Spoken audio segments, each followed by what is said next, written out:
Mr. Sathit, what are the soldiers up to? The military officers seem to be very active. Yes, Talking today every day. the Eastern Tigers, the latest to come out. Eastern Tigers, who are they?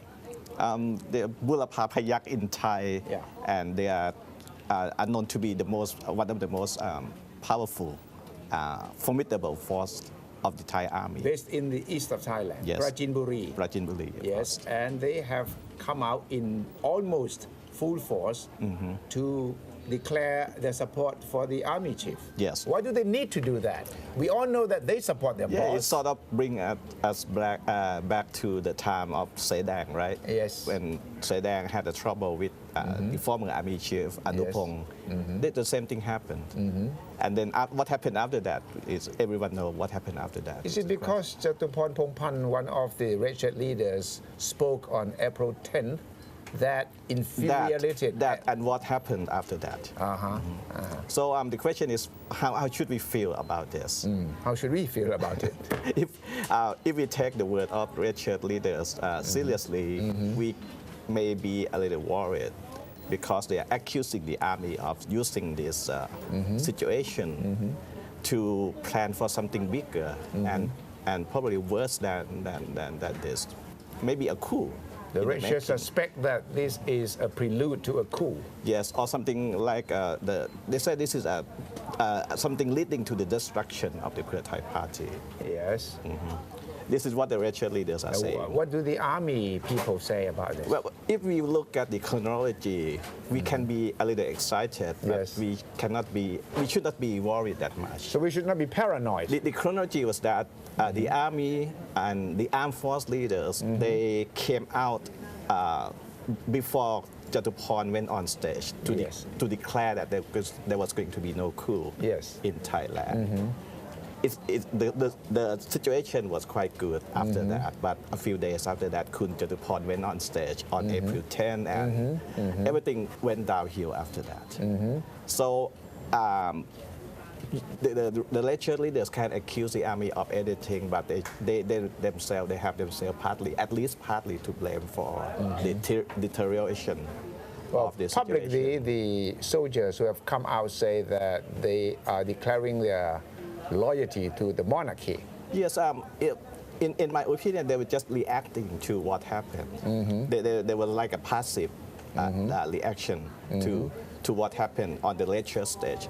And we have our reporters monitoring what has been said Yes. on the stage. And we have to admit that it's something scarier than what they said on the stage during the last year rally. You mean it was quite provocative? Yes, really, really provocative. Was it intended to be provocative? Well, they have something to talk about, especially after the crackdown on their people. They have some ammunition to talk about. But yes, of course, really provocative. If you believe Natawut Saiker, the other red shirt leader, the three steps that the government and the army are working together is, first of all, to stop or to let the red shirt suspects go back to jail, meaning that the bail would be revoked. Yes. After that, they would try to dissolve the Pheu Thai party. And then a coup. I don't know. What kind of chronology Well, that according to Kun Natawut, basically is this. The army, they know that the Democrat Party is going to lose in the election. So they want to do something to help the Democrat Party. So this is something like a conspiracy, according to Kun Natawut. But as we said, if we look at the chronology, the army was the first to come out and declare that there was going to be no coup. But then April 10, Kun Jatuporn went on stage and said something very controversial. And then Army Chief Prayut came out to attack Kun Jatuporn.